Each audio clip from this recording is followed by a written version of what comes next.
تمام.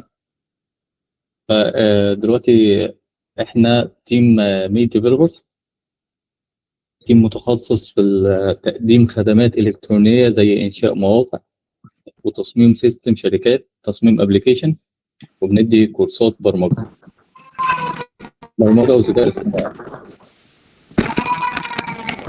اللي فتح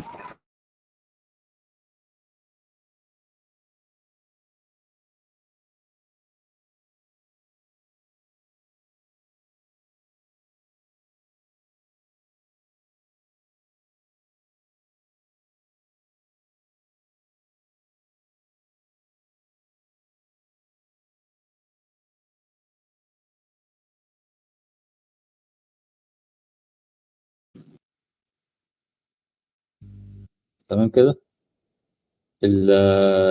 زي ما قلت لكم ان احنا شغالين في البرمجة عامة وتصميم مواقع وابلكيشن وسيستمز. ده الموقع الخاص بينا، كنت بعته على الجروب، هبعته لكم تاني. طبعا لو عايزين تشوفوا الشغل بتاعنا عن طريق البورتفوليو، ده كل المواقع اللي احنا اشتغلنا عليها. عندنا اللي هنا الكورسات برضو اللي احنا بنقدمها. بنقدم اي سي دي ال و اتش ام ال، طبعا الكورس المجاني ده. وفي اللي هو الكورس التاني اللي هو العادي 150 جنيه اصلا. في كورسات زي سي اس اس وجافا سكريبت وبي اتش بي، وطبعا الذكاء الاصطناعي والجيم ديزاينر. ده كان تعريف سريع بالتيم. بعد كده احنا النهارده هنشرح ال HTML. هي ايه ال HTML اصلا؟ وهل انا ممكن لو انا ما عنديش لابتوب، هل ممكن ان انا اتعلمها عن طريق الموبايل؟ اقدر اتعلم عن طريق الموبايل. اقول لكم شويه ادوات تقدروا تستخدموها عشان تتعلموها عن طريق الموبايل، تكتبوا كود عليها. الشاشه مش شغاله عندكم؟ هلغيها وافتحها تاني.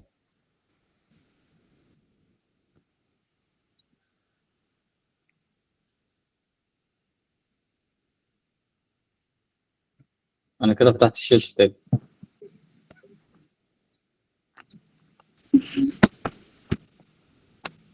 انا فتحتها تاني. لو حد فتح المايك بعد اذنك ممكن تقفل المايك. دلوقتي هناخد التخصص الويب عامه. هشرح لكم تخصص الويب. انا عامل PDF. ده محتوى المحاضره بتاعت النهارده. تخصص الويب ويعني ايه HTML وليه بنستخدمها وتركيب الملف الاساسي، وشويه اكواد كده هناخدها زي الميتا داتا والعناوين والمقالات، انشاء خط وبريك لاين. تخصص الويب عندنا بيتقسم لثلاث حاجات. هم حاجتين وواحده مجمعه الاتنين في بعض. بمعنى تخصص الويب عندنا بيتقسم من حاجتين: حاجه اسمها الفرونت اند، وحاجه اسمها الباك اند. ايه الفرق ما بين الفرونت اند والباك اند؟ الفرونت اند ده اللي هو بيشتغل على الجزء اللي الناس اللي بتشوفه، اللي هو شكل الموقع، الالوان، الهيكل بتاع الموقع. ده كله لو ده الفرونت اند هو اللي بيقوم بالجزئيه دي. طب الفرونت اند ايه اللغات بتاعته؟ عندنا ثلاث لغات اساسيه: HTML CSS جافا سكريبت.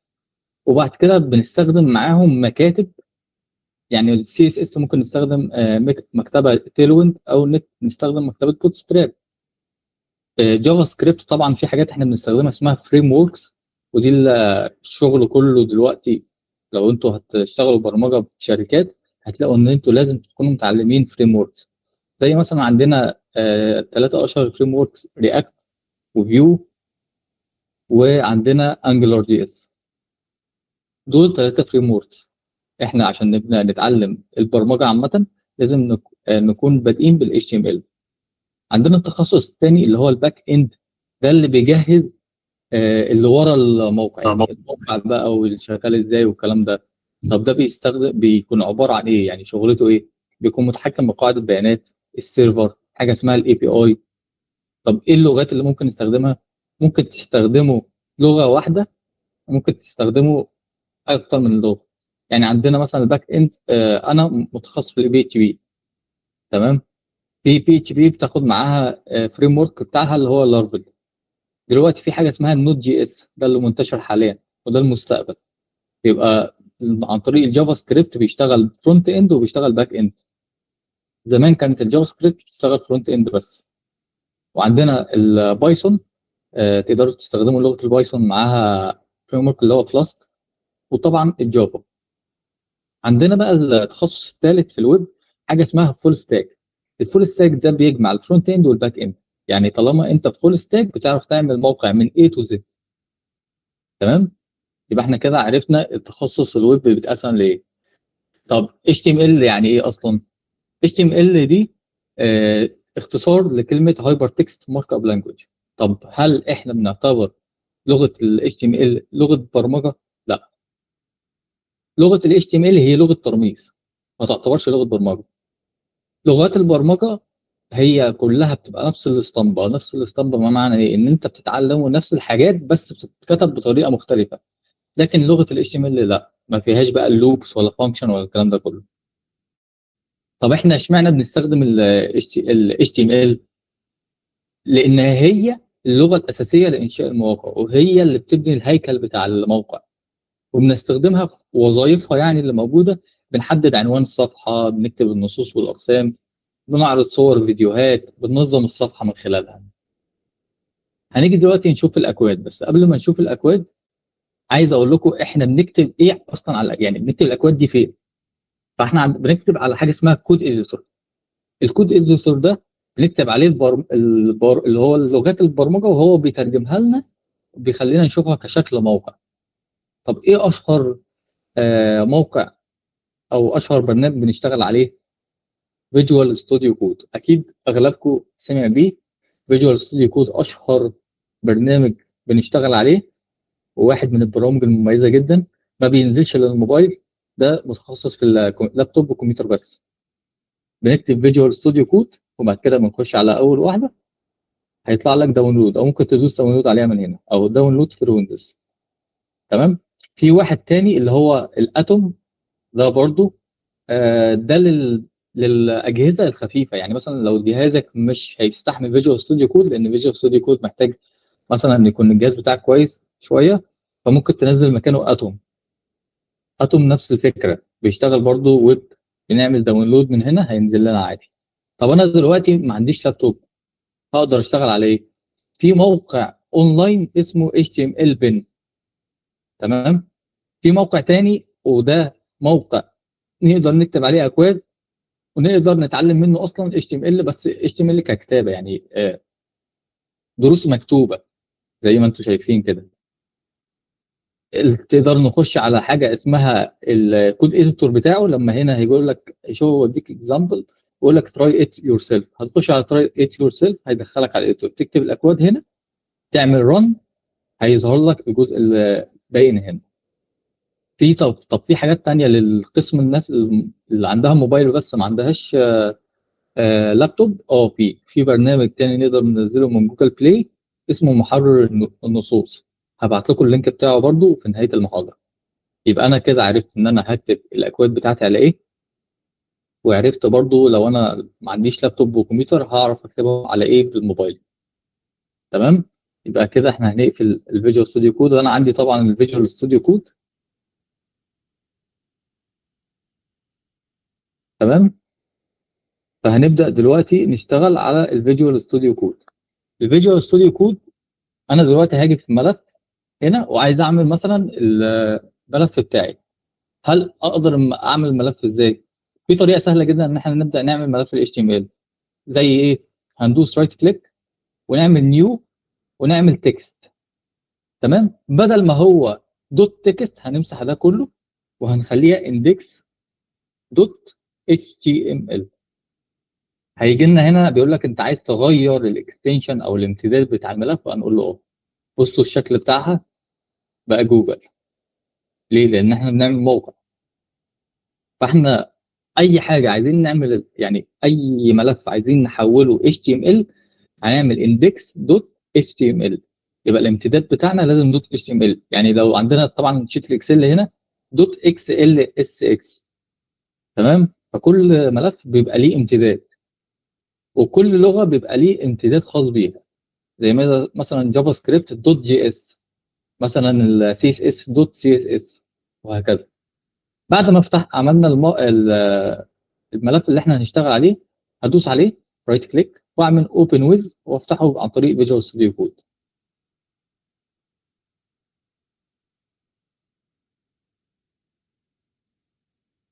كده انا فتحت الملف بتاعي وهكتب بقى الاكواد بتاعتي اللي هي ال HTML. تمام. هنبدا باول كود معانا بلغه ال HTML، حاجه كود بنكتبه عشان نبين البراوزر اللي هو جوجل. طب يعني انا لو فتحت الصفحه دي على جوجل هتلاقي الصفحه فاضيه، لسه ما عملتش فيها اي حاجه، لسه ما كتبتش فيها كود واحد. تمام. عايز ابدا بقى اكتب في الصفحه دي. فانا عندنا في ال HTML حاجه اسمها اصدارات. يعني طبعا انتوا عارفين لما تلاقوا فيرجن جديد نزل يقول لك مثلا البرنامج ده فيرجن بتاعه 1.0.2 2.0. مش عارف 3 حاجات زي كده. عندنا ال HTML نفس الفكره. ال HTML من يوم ما نزلت لحد دلوقتي نزل ليها 5 اصدارات: فيرجن 1 فيرجن 2 3 4 ودلوقتي 5 5.2 تقريبا او 5.02 حاجه زي كده. المهم ان احنا دلوقتي في 5. طب انا دلوقتي لو جيت كتبت الاكواد على طول البراوزر هيفهم ان انا شغال على فيرجن 4. فاحنا لازم نديله امر نفهمه ان انا دلوقتي شغال فيرجن 5. تمام. طب ايه الامر ده؟ الامر ده بنعمل علامه الاصغر من. بعد كده هو ميزه الفيجوال ستوديو كود ان هو بيديكوا الاكواد اللي انتوا عايزينها. يعني دي كلها اكواد ال HTML. اختار انت كود، انت عايز انهي كود من بالظبط في دول وانا هكتبه لك. فاحنا ده بيسهل علينا. فانا هعمل اول كود اللي هو الدوك تايب. دوك تايب HTML. طب يعني ايه اصلا دوك تايب HTML؟ ناخد بالنا ان اكواد ال HTML بيبقى الكود في النص اللي هي الكلمه، وما بينهم علامه الاصغر منه وعلامه الاكبر منه. تمام. طب كلمه دوك تايب يعني ايه؟ دوكيومنت تايب HTML. يعني خلي بالك الدوكيومنت او المستند اللي انت شغال عليه ده نوعه HTML. تمام. يبقى انا كده عملت اول حاجه الدوك تايب HTML. في حد بيسأل؟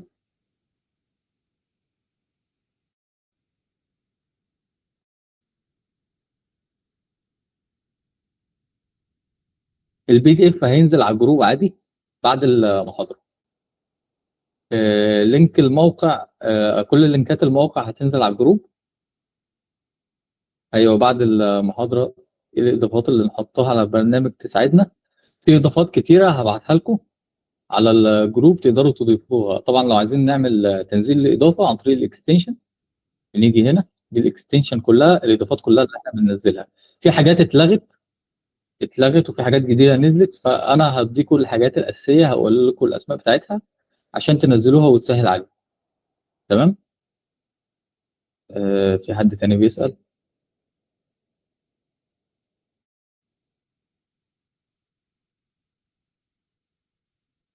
لو انت البراوزر بتاعك مش جوجل كروم، البراوزر بتاعك مش الاساسي جوجل كروم، بيتحول للبراوزر التاني. يعني ممكن تكون اصلا تحول اللي هو ده اللي هو مايكروسوفت. مش شرط يتحول لجوجل كروم، لكن انا الاساسي ان انا عامله الديفولت انا عامله جوجل كروم عادي. لكن لو انتم مش عاملين جوجل كروم اساسي هيتحول للبراوزر اللي انتم عاملينه. في ناس ممكن عاملاها مش هتحول لحاجه ازاي. هو لازم تكتبي الملف اسم الفايل دوت. يبقى انت ما غيرتيش الامتداد بتاع التكست. لازم تلغي اصلا تبيني انت بتعملي الملفات، تعملي تغيير، يعني تخلي الفيو يبان بالديتيل. يعني ان الملف ذات نفسه يبان، يعني تفعله الخاصيه دي. الفايل نيم اكستنشن لازم اول حاجه تعملوها الفايل نيم اكستنشن. لو انتم مش ظاهر، لو الناس اللي مش ظاهره عندها ان الملف دوت الامتداد بتاعه، لازم تفعله عن طريق شو. اول حاجه فيو، بعد كده شو، بعد كده فايل نيم اكستنشن. هيظهر لكم الاكستنشن كامل بتاع الملف، هتختاروا الملف وتغيروه دوت اتش تي ام ال. تمام.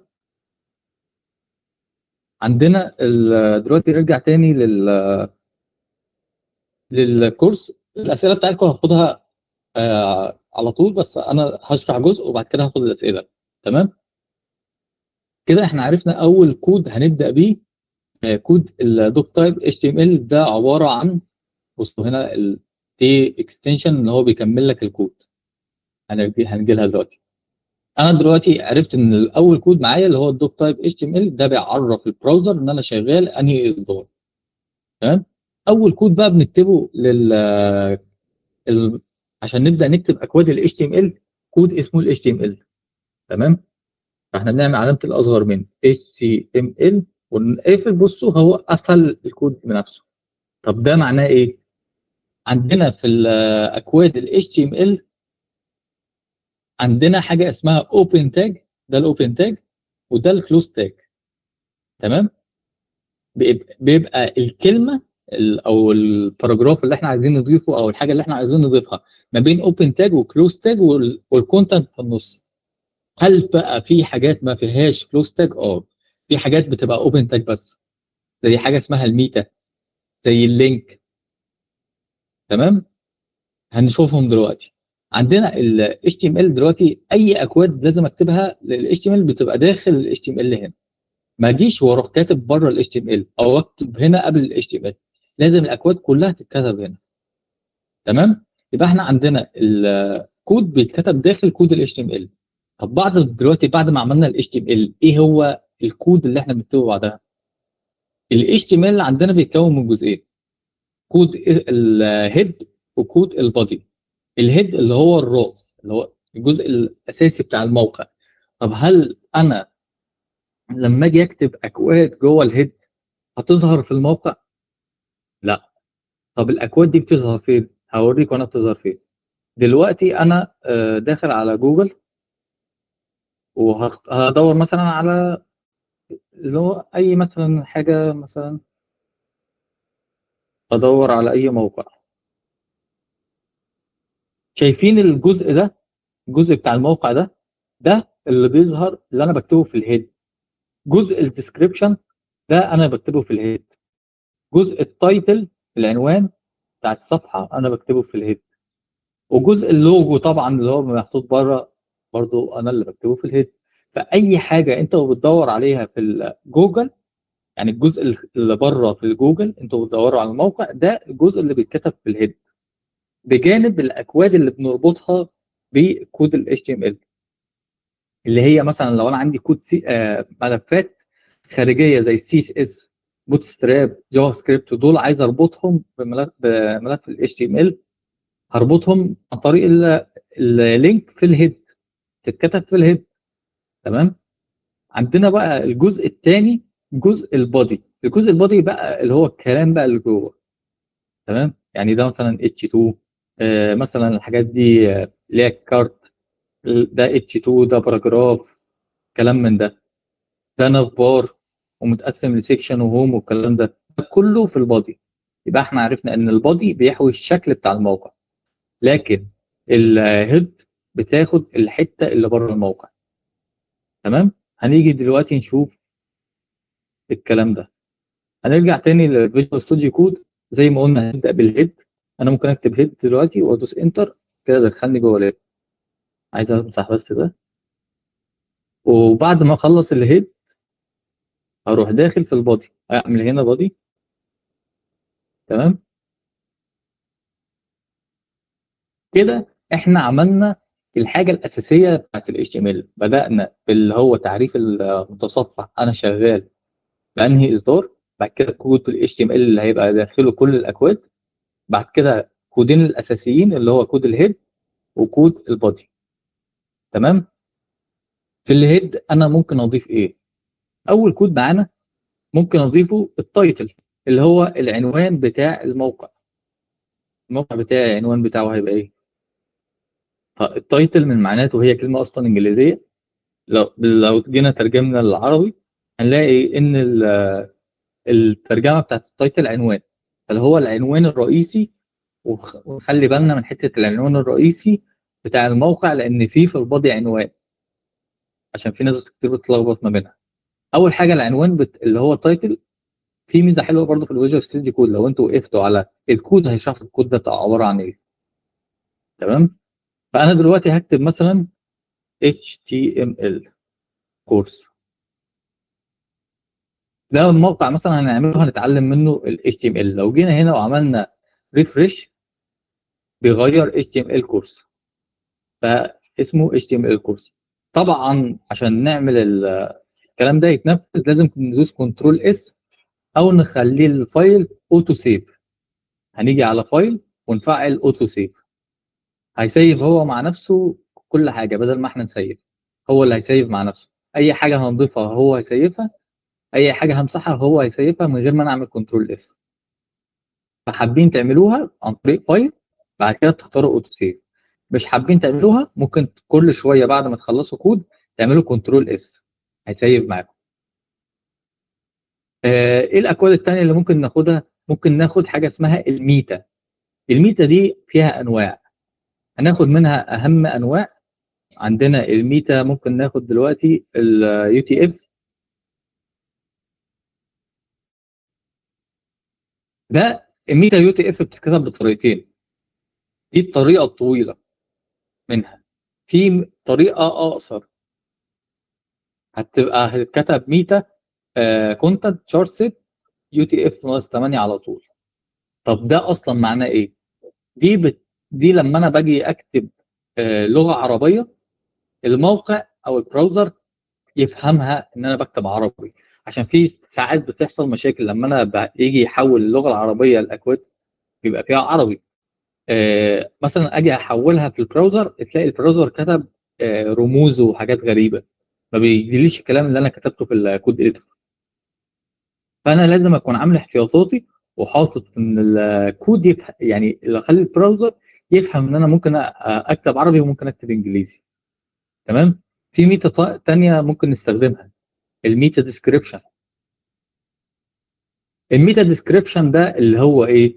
زي ما قلت لكم، اللي هو لما انا جبت المي ديفلوبر، الجزء ده، الجزء اللي مكتوب بالرصاصي ده الميتا ديسكريبشن، اللي هو وصف الموقع ده عباره عن ايه ده. تمام. فانا هاجي اكتب مثلا في الموقع هنا ويب بيجنرز كورس اون اتش تي ام ال، مفيش مشكله، هو اقترحني اكتب ده. تمام. يعني ده كورس للمبتدئين في لغه الاتش تي ام ال. هل انا دلوقتي لو جيت وعملت ريفرش هنا الكلام ده هيظهر؟ لا. هيظهر امتى؟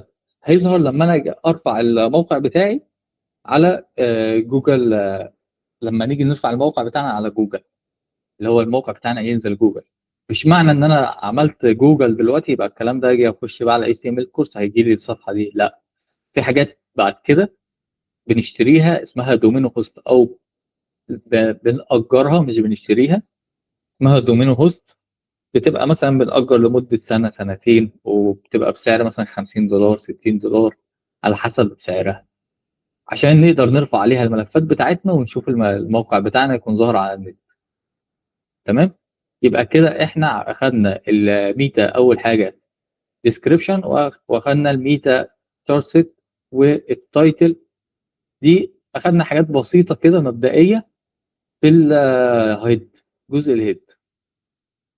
هنزود بقى الحاجات التانية اللي موجودة في الهيد هناخدهم بس المرة اللي جاية. هنخش في البادي. عندنا في البادي شوية أكواد كده لازم ناخدها. أول كود الكود العنوان. طب أنتوا دلوقتي حد هيقول لي إحنا مش أخدنا كود العنوان ده في الهيد؟ لا. الهيد بياخد العنوان بتاع الموقع كله، لكن أو بتاعت الصفحة كلها بتاعت الموقع، لكن العنوان بياخد العنوان بتاع اللي هو بيظهر في الصفحة البيضاء دي. فاحنا عندنا في العنوان اسمها الهيدنج، عندنا 6 انواع. هنعرف الفرق ما بينهم. قبل ما اخش في جزء البادي، حد حابب يسأل اي سؤال في الجزء اللي احنا اخدناه؟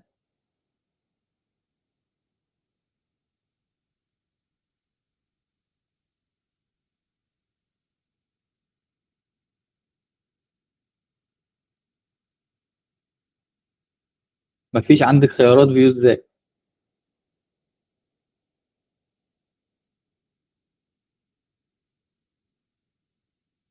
في طريقة تانية بنجيب فيو بس على ويندوز 10.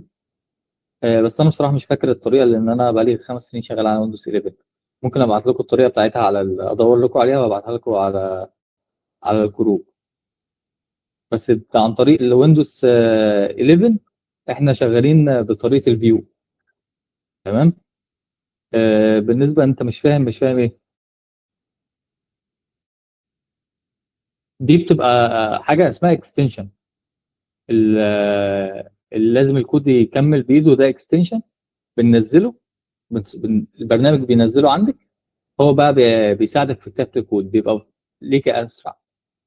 بس انا بنصح الناس ان هم ما يستعملوهوش في الاول، لان انتوا لسه الكود بالنسبه لكم لسه جديد، فانكم تكتبوا بايديكم احسن. لكن بعد كده ان شاء الله في المستقبل يبقى نزلوا الاكستنشن دي. انا كده كده هقول لكم الاكستنشن على الجروب. بس يفضل ان انتم ما تستخدموهاش دلوقتي عشان ما تتعودوش على السهل. لازم تكونوا عارفين الكود بيتكتب ازاي عشان لما يحصل ايرور تكونوا فاهمين الدنيا ماشيه ازاي. مش فاهمين حاجه. آه، ماشي، هشرحها بسرعه. وهي كده كده متسجله. احنا عندنا عشان نعمل. في حد بعت حاجه تانية.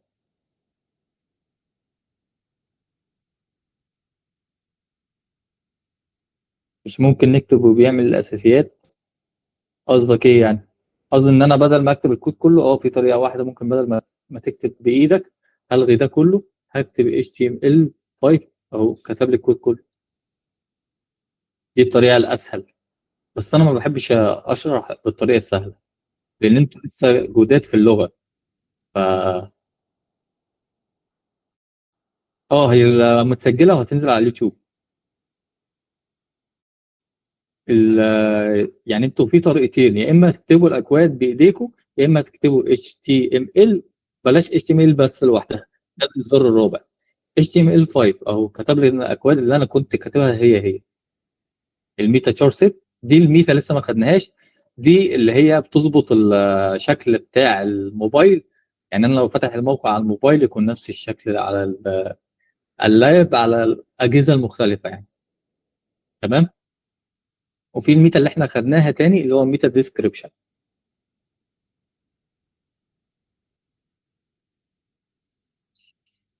هشرح بسرعه الحاجات اللي احنا خدناها، بس على السريع كده عشان الوقت. عشان في ناس مش فاهمه، في حد بعت رساله تانية.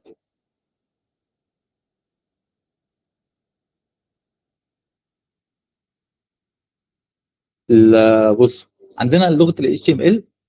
اول حاجه لازم، اول كود لازم نكتبه ان احنا بنعرف للبراوزر او اللي هو المتصفح ان احنا شغالين بالاصدار الاخير من لغه ال HTML. فاول حاجه اسمها الدوك تايب HTML، ده اول كود بيتكتب فوق خالص. دوك تايب HTML يعني دوكيومنت تايب HTML، يعني نوع الدوكيومنت ده HTML. بعد كده عندنا حاجه اسمها ال HTML او الكود ال HTML. دي ما شرحتهاش، هو كتبها دلوقتي. دي معناها ان انا شغال هكتب الموقع ده باللغه الانجليزيه. لانج اللي هو لانجوج. دي حاجه اسمها اتريبيوت او سمه. الاي ان يعني انجليزي. لو انا عايز اكتب عربي هتبقى AR. بس انا هكتب انجليزي تبقى EN. بمعنى ايه؟ ان انا كلامي كله هيبدا من الشمال لليمين، لو انا عربي هيبدا من اليمين للشمال. تمام.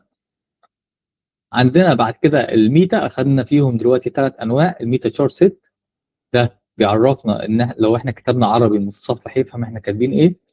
بعد كده عندنا الميتا اللي هو بتاعه الفيو بورت. ميتا فيو بورت دي معناها ايه؟ ان انا مثلا لو هفتح الموقع على الموبايل يكون نفس المقاس على اللابتوب، يكون نفس المقاس على الديسك على اسمه ايه اللي هو شبه الموبايل ده. المهم يعني ان هو يكون نفس الشكل يظهر على كذا على الشاشات المختلفه، لان الشاشات كلها مش نفس الحجم. بعد كده عندنا وصف الموقع اللي هو الميتا نيم ديسكريبشن. ده وصف الموقع اللي هو قلنا بيظهر تحت العنوان في جوجل. واخدنا التايتل اللي هو العنوان الرئيسي بتاع الصفحه. هنعمل HTML كورس.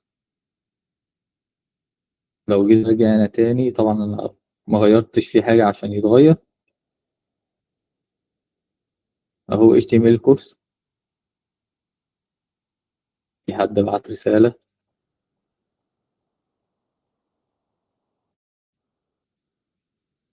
لا، مش حساس للحروف. زي ما بتكتبي كابيتال زي ما بتكتبي سمول، بس في حاجه اسمها كلين كود. الكلين كود لازم يعني في حاجه اسمها كلين كود بعد كده لما تشتغلوا مواقع كبيره وكلام من ده يفضل تكتبوا سمول. تمام. ما عدا الدوك تايب بتتكتب كابيتال. دوك تايب، كلمه دوك تايب ذات نفسها بتتكتب كابيتال. تمام.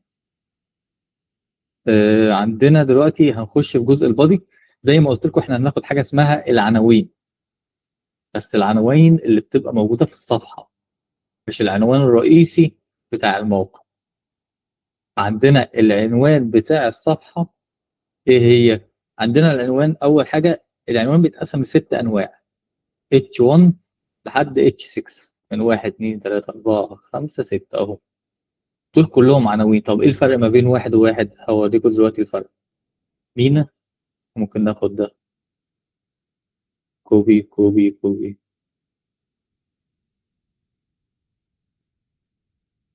هاجي اغير ال1 ده خليه 2، هو هيغير مع الثانية لوحده، ودي 3 دي 4 5 ودي 6.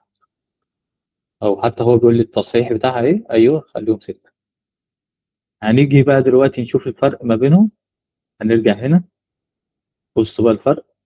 دي H1 اكبر واحده، H1 اللي بعدها H2 H3 4 5 6. طب احنا اشهر ثلاثه بنستخدمهم ايه؟ 1 و 2 و 3. هل بنستخدم 4 و 5 و 6؟ 4 قليل، 5 و 6 ما بنستخدمهمش اصلا. تمام. يبقى احنا نركز في H1 H2 H3. 4 ممكن وممكن على حسب الموقع، 5 و 6 لا. تمام.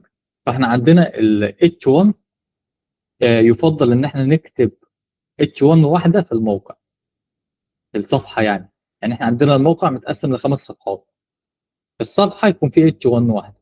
ليه؟ لانها بتاثر على حاجه اسمها الاس اي او. تمام.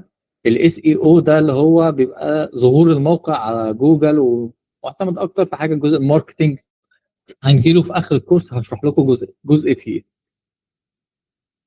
فاحنا يفضل ان احنا نكتب H1 في الموقع ونكتب H2 براحتنا. H2 براحتنا، H3 براحتنا عادي، ان شاء الله تكتبوا 100 واحده. بس ال H1 يفضل انها تتكتب مره واحده. تمام. فانا كده كاتب السته. كده احنا اخدنا ست انواع بتاع ال H1 اللي هو بتاع الهيدنج. قلنا هنستخدم منهم ثلاثه، انا ممكن الغي الثلاثه دول. تمام. هاجي بعد كده عايز اخد الباراجراف. الباراجراف اللي هو المقال، عايز اكتب مقال. هكتب عن طريق بي، حرف البي باراجراف. يعني باراجراف، هناخد الاول حرف من باراجراف هتبقى بي. هندوس بي انتر كده هيكتب لنا باراجراف. تمام. مثلا هنكتب this web site about learning HTML. كده انا كتبت مقال. طبعا المقال ممكن تكتبوا مقال 30 40 سطر عادي، بس انا قلت اكتب لكم جمله ابين لكم فيها بس الكورس الدنيا ماشيه ازاي. هنيجي نرجع ورا ونعمل ريفريش اهو. this website about learning HTML.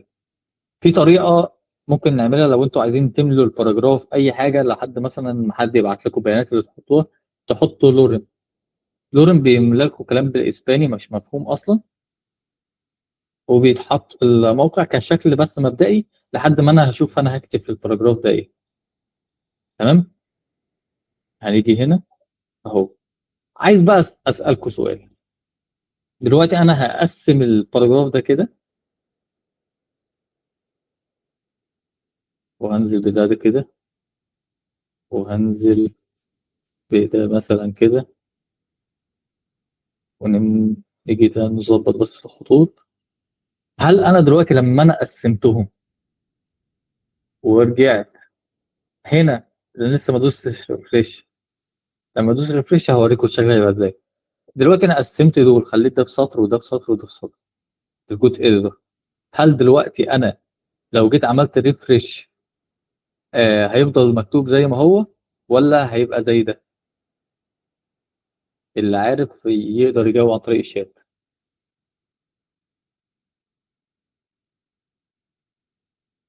هيفضل زي ما هو. حد عنده إجابة تانية؟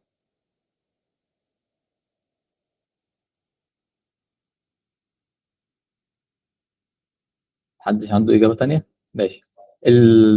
فعلا هو هيفضل بنفس الشكل.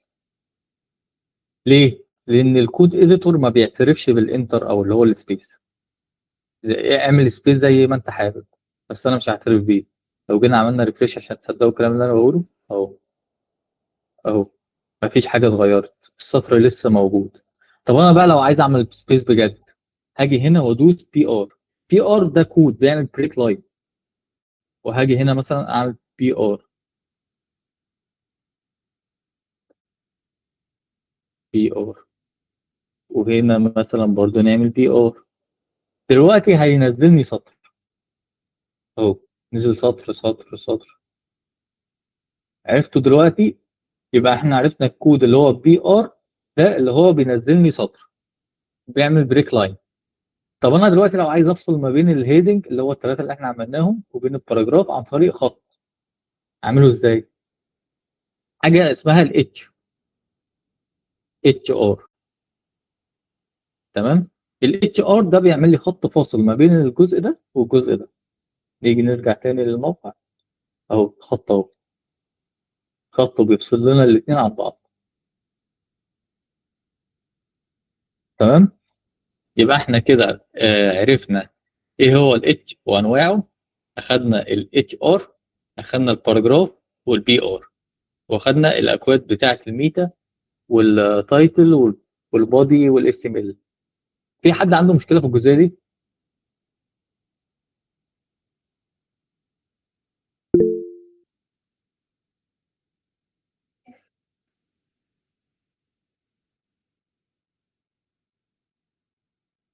الباراجراف هو اللي في اخر الصفحه اللي ممكن يتكتب فيه مين اللي عمل الموقع او كده.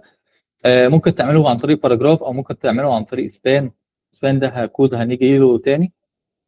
فلسه يعني ممكن تعمله عادي. لو انت لسه داخله، انا كده كده هعيد تاني على الحاجات بسرعه في الاخر، هعمل سمري كده سريع. وكده كده المحاضره متسجله وهتنزل على اليوتيوب. لو عايزه تكبري الخط في الباراجراف ده جزء السي اس اس. لغه السي اس اس مش لغه الاتش ام ال. لو عايزه اخلي خط سمكه اكبر من كده، في طريقه ان انت تخليها عن طريق الاتش تي ام ال، وفي طريقه عن طريق السي اس اس. تمام. بس هخلي لكم الجزء اللي هو بتاع الخط سم يعني يبقى سمكه اكبر وكلام من ده كله في المحاضره اللي جايه، لان في حاجه اسمها يعني اشكال الخط بقى هتبقى ازاي. هخليه مثلا ايتاليك، هخليه بولد، هخليه تحتيه خط، هخليه في نص خط. الكلام ده كله هناخده من المره اللي جايه. آه، هو ال HTML ليه ابلكيشن بتكتبي عليه يعني. مش اسمه كود اديتور. الكود اديتور ده اللي انا شرحته في اول الكورس، اللي هو يا اما بتنزلي فيجوال ستوديو كود، يا اما بتنزلي اتوم. دول على اللابتوب. لو انتوا ما فيش لابتوب، يا اما تستخدمي كود اديتورز اونلاين زي كود 10. آه هننزله على الجروب اللينك بتاعه. وفي دبليو 3 سكول ممكن تستخدموا الاديتور اللي فيه. وفي ابلكيشن هبعت لكم اللينك بتاعه، تقدروا تكتبوا عليه HTML اللي هو عن طريق الموبايل. ما تنزلوه من جوجل بلاي. مش عارف موجود على اب ستور ولا لا، الناس اللي معاهم ايفون. وهتشوفوا بيشتغل ازاي. تمام. كده حد عنده سؤال تاني؟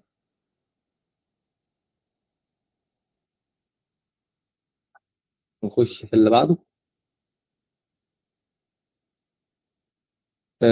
كده هعدلكم على الحاجات اللي احنا خدناها سريعا في البي دي اف. البي دي اف ده هينزل كل الناس، ما تقلقوش على الجروب. هنحدد عنوان احنا قلنا هنا الوظائف اللي بتعملها ال HTML. بيقول لك اللي هي بتحدد عنوان الصفحه، تحديد النصوص، نعرض صور، فيديوهات، بننظم الصفحه كلها. ده تركيب الملف الاساسي، الاكواد الاساسيه. الدوك تايب HTML ده قلنا بنعرف الموقع ان احنا شغالين بالاصدار الخامس من ال HTML. HTML ده الكود الاساسي بتاع اللغه، يعني او اللي هي نبدا نكتب الاكواد جواها. طبعا زي ما قلنا ان لانج دي معناها لانجوج، هكتب مثلا عربي، عربي، يبقى هيبدا الكلام من اليمين للشمال. بعد كده قلنا بيتقسم ال HTML جواه لحاجتين اساسيتين، الهيد والبودي. الهيد بياخد الحاجات اللي جوه اللي ما بتظهرش في الصفحه، تظهر في البراوزر، لكن البودي بياخد كل الحاجات اللي بتظهر في الصفحه. قلنا الهيد بتقسمها الميتا تشارت سكيورتي اف، ده اللي هو بيبين لو انا عايز اكتب مثلا عربي، المتصفح يفهم العربي ده، ما يظهرليش كرموز والكلام ده. وخدنا برضو نوعين تانيين، الديسكريبشن اللي هو وصف الموقع، اللي هو قلنا بيظهر تحت العنوان. وخدنا التايتل، ده العنوان الرئيسي بتاع الصفحه. البادي قلنا ان هو بنكتب فيه المحتوى كله، اللي عايزين نظهر في الصفحه بنكتبه في البادي. ده الشرح، انا عامل لكم شرح لكل سطر اهو. بننزل تحت الميتا داتا، برضو بجيب لكم الجزء بتاع الميتا تشارت معناه ايه، الميتا نيم فيو بورت نيو ديسكريبشن، العناوين من ال HTML من 1 ل 6. تمام. الاكبر هو H1 والاصغر هو H6. H6 اللي هو ال 6. في الصفحه الواحده بيفضل يبقى فيها H1 المقالات، البي خط الفاصل، السطر الجديد البي ار. ده كده كل الحاجات اللي انا دي كل الحاجات اللي احنا شرحناها في المحاضره بتاعت النهارده. دي المحاضره الاولى كلها. يبقى احنا كده خلصنا اول محاضره في كورس ال HTML. انا سايب لكم تكليف المفروض ان انتوا هتحلوه بناء على الحاجات اللي احنا اخدناها النهارده. تكليف بسيط جدا. حتى هنعمل لكم لينك فورم تبعتوا عليها التكليف ده، هترفعوا عليه الملف بس ان انتوا تظبطوا عليها. لو على الموبايل عادي الملف تقدروا تعملوا له سيف وترفعوه، او عن طريق الفيجوال ستوديو كود بتعملوا سيف وتبعتوا لنا الملف. بتبعتوا لنا الملف اللي هو الجوجل اللي هو ده عادي index دوت اتش ام ال بيتبعت عادي، بيترفع على الفورم. كده كده مساحته مش هتبقى كبيره. تمام. فالتكليف هقوله لكم سريعا كده. عايز عنوان رئيسي اللي هو الاتش 1، عايز عنوان فرعي، عايز فقرة نصية تكون فيها مثلا جملتين على الأقل، نستخدم الخط الفاصل ونفصل ما بين مثلا العناوين والفقرات، المهم ان نحطه في المكان المناسب ليه. نستخدم سطر جديد اللي هو البي ار برضو في الحاجات المناسبة ليه. وبنضيف الثلاثة الميتا ديت الأساسية اللي هو زي التايتل، ميتا تشارتس وميتا ديسكريبشن. فالنتيجة المتوقعة ان هي صفحة بسيطة لكنها كاملة بكل الحاجات اللي احنا شرحناها النهارده. تمام. هيتم ارسال الكود في ملف الفورم اللي هننزله على الجروب. دي كده المحاضره الاولى بتاع ال HTML. عايز اوريكم ان احنا الحاجات اللي احنا ناخدها المره اللي جايه، عشان لو حابين تدوروا عنها. المحاضره الثانيه هناخد فيها كود اللينك وكود الليست والصور والفيديو والصوت وحاجه اسمها الديف وسبان، هيدر نيرف سيكشن فوت وفوتر. طبعا انتوا هتقولوا لا ده كتير، بس هي كلها اكواد، كلها سطر واحد، يعني حاجه بسيطه. آه، انا حابب اعمل الكورس مرتين في الاسبوع، عشان حاسس ان الكورس HTML كتير عليه شهر، لان هو سهل، مش هي اسهل لغه اصلا هتواجهكم في البرمجه عموما. يعني اسهل لغه هتاخدوها هي لغه ال HTML. تمام. فده كان تعريف سريع بالمحاضره اللي احنا هناخدها المره اللي جايه. كده احنا خلصنا المحاضره بتاعت النهارده. قبل ما هنقفل عايز اعرف انتوا يعني حد عنده سؤال، حد عايز يسأل في حاجة. هناخد HTML بس ولا هناخد كمان CSS؟ كورس CSS متاح بس بفلوس، يعني ما احنا الكورس ده هناخد HTML بس، لكن كورس CSS هيبقى معاه لغة او مكتبة اسمها البوت ستراب. يبقى الاثنين هيبقوا مع بعض كورس سي اس اس زائد البوت ستراب، الاثنين عاملين 500 جنيه. بتبقى المحاضرة تفاصيل الكورس كاملة على الموقع بتاعنا، وتقدر تشوف الفورم اللي انت هتسجل فيها، هتسجل اسمك وهنتواصل معاك. يعني احنا هنيجي الكورس، لو عايز تشترك سي اس اس زائد البوت ستراب مدته 6 اسابيع وعامل 500 جنيه، هتدوس على ريجستر ناو، هيدخلك على الفورم. الفورم هي فيها تفاصيل بسيطة جدا عن الكورس، وتسجل بالاسم ورقم التليفون والمحافظة والمؤهل. تمام.